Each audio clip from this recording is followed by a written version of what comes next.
Yeah, yeah, it was. We didn't get any rhythm from the kickoff.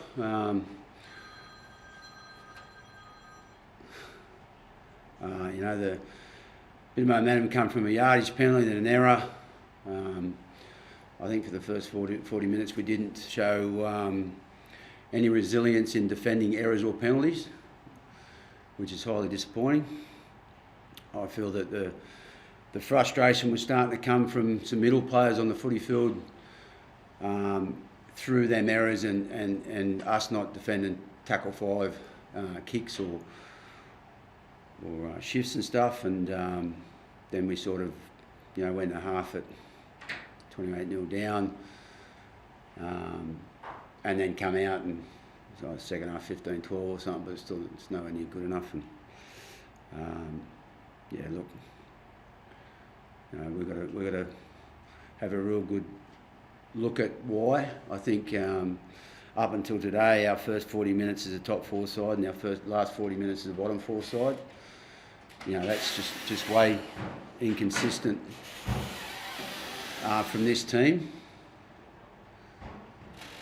And we can use experience missing on the sideline, and we can use the learning that we're getting at the moment, but the same people are making the same errors or the poor reads on a weekly basis.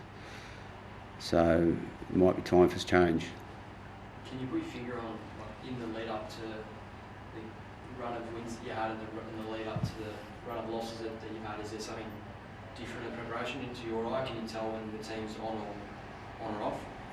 Oh no! Look, your preparation doesn't change. It's obviously there's distractions along the way with people available or people carrying injuries through the week. What they can do. Certainly, definitely that can't be an excuse this week. I feel that probably some leads in the last month have probably covered up our 80-minute performances. Because we held some comfortable leads in the last 2 weeks and had a really good second half against the Roosters. But today, put a full stop to that. You mentioned change. Do you think that some blokes may be a bit comfortable? Yeah, it's again, when there's no rule, there's a lot of people missing with experience. You can get comfortable. I'm not saying that's the case at the minute. It's disappointing if it is, but we've got a lot of guys that are still learning their craft, and they're learning at tough times because there's a lot of experience missing. So that can become difficult. But I just thought at right now that the journey of the competition, we're right into it now. Halfway through the year, and if we're still making the same errors and giving away the same sort of penalties, and the same people are doing it, that means they're not listening. Is it made even more frustrating, Mary, by the fact that this is the team that, at this point last year was top of the ladder, and this is a team you firmly believe is probably a top 4 kind of side, and that's what you're getting at the moment?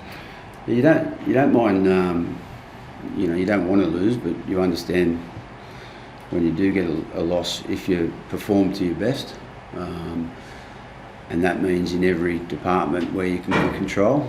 And I just don't feel that we're doing that collectively right now. So that's disappointing. With the short side play, 2 times when they went through on that week, the May 71 shape, which is the Pierce Stewart player out the back. They're things that you consistently train for. To make sure that when you get out in the field, you're comfortable defending it. And we just weren't able to. So, obviously, things like that, as a coach and as a player, you feel disappointed because you put in the work, but we go out there and we just don't control it. Obviously, do you get great news, I guess, on Friday? That means the same, you'd like saying, if it's following that, or how much of a blow is that for you guys as well? Yeah, look, I hope that didn't have an effect on the performance today. Some say it may have. because Jack's a very well liked person. He's an important part of our football team, and to be totally honest, we all expected him to be available today, but he wasn't, so we had to move on pretty quick from that. I spoke to Jack. His next move we're not sure of, so I probably can't comment much further than that until we get back home and have a sit down and chat. When you say, I know you said it's not trying to be a distraction and whatnot, but when you consider that the players are so close with Jack, and obviously it's been a tough few months with the news he does cop them in, do you always expect it in some ways to be a distraction, especially the last few days? Oh, there's feeling in there. There's emotion there for sure. Whether that played a role in today's performance or even in my build-up, I'm not sure subconsciously, but certainly that he's a big part of our lives. But he wasn't there today, and there was 17 players and coaching staff that didn't do what they needed to do. Have you thought about the next step, Mary, as far as cap dispensation or replacement players who might be that you look at? No, I haven't, but I've got Ian Millward who looks after our recruitment and retention and management and cap, and he's been working hard over it for quite some time with different alternatives. And I'll talk to him. I didn't want to talk about anything until next week. Just what I wanted to focus on today, and obviously get over the disappointment on the Jack de Belin decision. What sort of spirits is Jackie when you spoke to him? Was it a sense of frustration on his behalf, or what's the sort of feeling? Extremely disappointed. Do you have any thoughts about, because of everything that's going through, moving him out of the training group? No. Again, I haven't even really thought about that, but no, he's a part of our club. He's part of our team, and he's got the presumption of innocence until he gets his opportunity in court, which he's not getting at the moment anywhere else. You talk about changes. What are your options? Again, we'll have to look at it. That's what I said. To make unforced change, you've got to have someone consistent coming in and make sure that they're a better proposition. Obviously, Corbin was close.